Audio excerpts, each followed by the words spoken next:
Hello guys, welcome back to my channel. তোমরা সকলে কেমন আছো? আমি তো খুব ভালো আছি। তার কারণ হচ্ছে তোমরা হয়তো দেখে বুঝেই গেছো আমি কোথাও একটা গেছি। হ্যাঁ গাইস, তোমরা ঠিক ধরেছো, আমি গেছিলাম পুরী। তো এটা ছিল পুরীর প্রথম দিন। আমাদের হোটেলটা ছিল একদম পুরীর মন্দিরের পাশে আর বিচের সামনে, যেটা ছিল অ্যামাজিং। বিচ দেখছি আর কাঁকড়া অর্ডার করছি, মাছ অর্ডার করছি, এভাবেই দিনের বেলাটা কেটে গেল। তো পুরীতে আজকে ফার্স্ট দিন, তো একটু কেনাকাটা করবো, বিচে যাবো, কারণ আজকের পর আর টাইম হবে না। আর হলেও টাইমটা অন্য কিছুতে লাগাবো, কিন্তু মার্কেটিংয়ে লাগাবো না। তো সেই কারণে এখন আমরা চলে যাচ্ছি মার্কেটিং করতে, আর বিচে গিয়ে টাইম স্পেন্ড করবো। তো আমার আউটফিটে কেমন লাগে তোমরা কিন্তু সব করে জানবে। এই যে তোমাদের যে দুজনকে দেখালাম, এরা কিন্তু আমার ননদ, মানে তোমাদের বোঝানোর জন্য বললাম, এরা কিন্তু আমার ননদ নয়, আমার নিজের দিদির থেকেও বেশি কিছু। দিকে আমার বড়মশাই আর দাদাভাই দুজনে ঘর লক করছিল আমরা বেরোবো বলে। আর এদিকে আমরা বিকালবেলা চলে গেছিলাম বিচে। তো তোমরা দেখো চারিদিকে কীরকম দোকানপাট হয়ে গেছিলো। মানে আজ থেকে 10-12 বছর আগেও মনে এতটা ডেভেলপমেন্ট ছিল না, যেটা পুরীতে এখন হয়ে গেছে। দেখে তো খুব ভালো লাগছিলো, মানে কিছু নেওয়ার জন্য দূরে যেতে হচ্ছিল না, যেটা আমরা বিচেই পেয়ে যাচ্ছিলাম। আর এই যে আমার মূল্যবান জিনিস।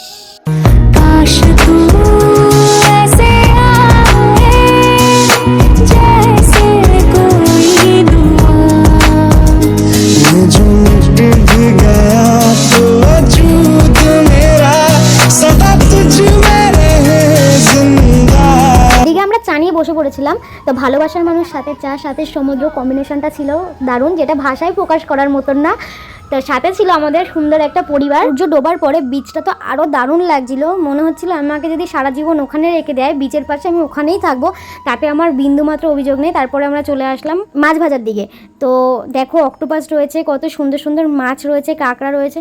কিন্তু দুঃখের বিষয় একটাই, আমি এখানে অনেক কিছু খেতে পারছিলাম না, যেটার একটাই কারণ আমার অ্যালার্জি আছে। আমি এটা মেনে নিয়েছি কিছু পাওয়ার জন্য কিছু ছাড়তে হয়, তো আমি সেরকমই হয়ে গেছি। সবকিছুই ঠিক আছে, কিন্তু মাছের দাম আকাশ ছোঁয়া কেন, মনে হচ্ছিল ধরলেই দাম বেড়ে যাচ্ছে। তো তারপর আমরা আস্তে আস্তে মার্কেটের দিকে যাচ্ছিলাম। পাশ দিয়ে তো অনেক দোকান বসেছে, কিন্তু মেন মার্কেটের দিকে যাচ্ছিলাম। আমরা তো মার্কেটে চলে এসেছি আজকে মার্কেটিং করতে, ঘুরছি, মানে সব কিছু দেখবো, দেখে নিয়ে দেন আমরা কেনাকাটা করবো। তো তোমরা পুরো ভিডিও দেখতে।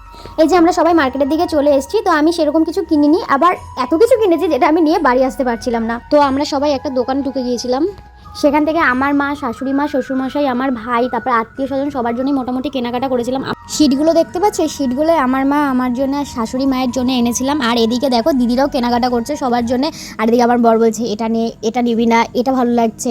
তো এই করছিলাম আমরা দুজনে, যেহেতু আমাদের আগে কেনাকাটা হয়ে গেছিলো। মার্কেটিং শেষে আমরা রুমের দিকে আসছিলাম, যেহেতু অনেকটাই রাত হয়ে গেছিলো, রাস্তা পুরো ফাঁকা হয়ে গেছিলো, কিন্তু আমাদের কেনাকাটা শেষ হচ্ছিল না। তো ভিডিওটা আমি এখানেই শেষ করছি, কারণ খাওয়া দাওয়ার ভিডিও আমি এখন খুঁজে পাচ্ছি না। তো ভিডিওটা ভালো লাগলে লাইক, শেয়ার, কমেন্ট আর সাবস্ক্রাইব করতে কিন্তু ভুলো না।